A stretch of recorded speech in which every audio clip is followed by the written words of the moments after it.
ചുണ്ടിൻ്റെ colour കുറച്ച് ഡാർക്കാണ്, അതിനുള്ള ട്രീറ്റ്മെൻറ്റാണ് അദ്ദേഹം ചോദിച്ചിട്ടുള്ളത്. അതുപോലെ തന്നെ ഒരുപാട് പേര് ഈ ഒരു കാര്യം കമൻ്റായിട്ട് ചോദിച്ചതുകൊണ്ടാണ് ഈ ഒരു സംഭവം നമ്മൾ പറയുന്നത്. ഓക്കെ, ചുണ്ടുകളുടെ കളർ വ്യത്യാസം, അഥവാ ലിപ്സ് ഹൈപ്പർ പിഗ്മെൻറ്റേഷൻ അല്ലെങ്കിൽ ലിപ് ഹൈപ്പർ മെലാനോസിസ് എന്ന് പറയുന്ന ഈ സംഭവം, ഈ ഒരു കണ്ടീഷൻ വരാനുള്ള പ്രധാനപ്പെട്ട ഒരു കാരണം എന്ന് പറയുന്നത് അദ്ദേഹം സൂചിപ്പിച്ചിട്ടുള്ള നമ്മുടെ സിഗരറ്റ് വലി തന്നെയാണ്.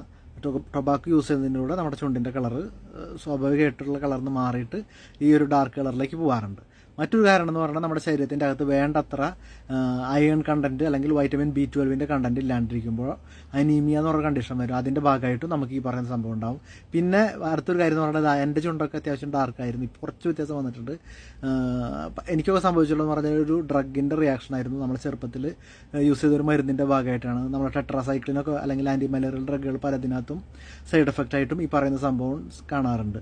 പിന്നെ നമ്മൾ UAE-ലുള്ള ഒരുവിധ ആർക്കൊക്കെ വരാനുള്ള ഒരു പ്രധാനപ്പെട്ട ഒരു കാരണം എന്ന് പറയുന്നത് സൺബ്ലോക്ക് യൂസ് ചെയ്യാത്ത, പ്രോപ്പറായിട്ടുള്ള ഒരു സൺബ്ലോക്ക് ഇല്ലാത്തതിൻ്റെ ഭാഗമായിട്ടാണ്. നമുക്ക് പുറത്തൊക്കെ വർക്ക് ചെയ്യുകയാണെങ്കിലൊക്കെ ചുണ്ടിനകത്ത് സൂര്യപ്രകാശം ഏറ്റുകൊണ്ടുള്ള ഒരു സംഭവമാണ് അവിടെ നടക്കുന്നത്.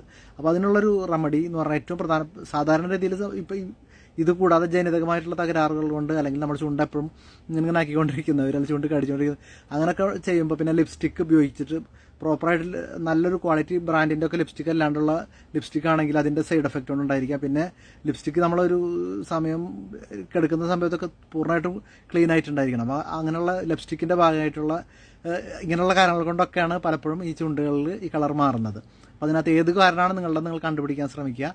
അതിനനുസരിച്ചിട്ടാണ് നിങ്ങൾ ട്രീറ്റ് ചെയ്യേണ്ടത്. ബേസിക്കായിട്ട് നമുക്ക് ഇതിനകത്ത് പറയാവുന്ന ഒരു കാരണം എന്ന് പറയുന്നത്, ചെയ്യാവുന്ന ഒരു കാര്യം എന്ന് പറയുന്നത്, നല്ലൊരു ക്വാളിറ്റി ഉള്ളൊരു സൺബ്ലോക്ക് SPF എന്ന് പറയുന്നത് സൺ പ്രൊട്ടക്ഷനുള്ള ഒരു ലിപ് ബാം വാങ്ങി ഉപയോഗിക്കുക എന്നുള്ളതാണ് നമുക്ക് ബേസിക്കായിട്ട് ചെയ്യാവുന്നത്. അതിപ്പോൾ ഒരു ഈ സെബാമിഡിൻ്റെ അല്ലെങ്കിൽ ഒരുപാട് അത്ര എക്സ്പെൻസീവ് അല്ലാത്ത കമ്പനികളുടെ അവൈലബിൾ ആണ്. ഏതെങ്കിലും ഒരു നല്ലൊരു ലിപ് ബാം സൺബ്ലോക്ക് ഉള്ളതെന്ന് ഉറപ്പ് വരുത്തിയിട്ട് അത് വാങ്ങി ഉപയോഗിക്കാം. അതിനുശേഷം നിങ്ങൾക്ക് ചേഞ്ച് ആവുന്നുണ്ടോ എന്ന് നോക്കുക. ചേഞ്ച് ആവുന്നില്ലെങ്കിൽ വൈറ്റനിങ് ലിപ് ബാമും അവൈലബിൾ ആണ്. അത് കുറച്ചും കൂടെ കോസ്റ്റ്ലിയാണ്, ഞാനതിന് കാണിക്കുന്നില്ല എന്ന് മാത്രം. അത് അവൈലബിൾ ആണ്, അത്യാവശ്യം റേറ്റ് കൊടുക്കേണ്ടി വരും. ഈ ഒരു രീതിയിൽ ഒന്ന് ട്രൈ ചെയ്ത് നോക്കുക. പിന്നെ ഈ പറഞ്ഞ ഏത് സാഹചര്യങ്ങൾ കൊണ്ടാണെന്നുള്ളത് നിങ്ങളൊന്ന് ഉറപ്പ് വരുത്തിയിട്ട് അതിന് ആ രീതിയിൽ പരിഹരിക്കാൻ ശ്രമിക്കുക എന്നുള്ളതാണ് പറയാനുള്ളത്. വൈറ്റമിൻ ഡെഫിഷ്യൻസി അനീമിക് ആണെങ്കിൽ നിങ്ങൾ അയൺ ഗുളികയൊക്കെ കഴിക്കേണ്ടി വരും. അത് ചെക്ക് ചെയ്തിട്ട് ഹീമോഗ്ലോബിൻ്റെ അളവൊക്കെ ചെക്ക് ചെയ്യുക. അതിനുശേഷം അതിനുള്ള ട്രീറ്റ്മെൻറ്റിലേക്കും പോകേണ്ടതായിട്ട് വരും.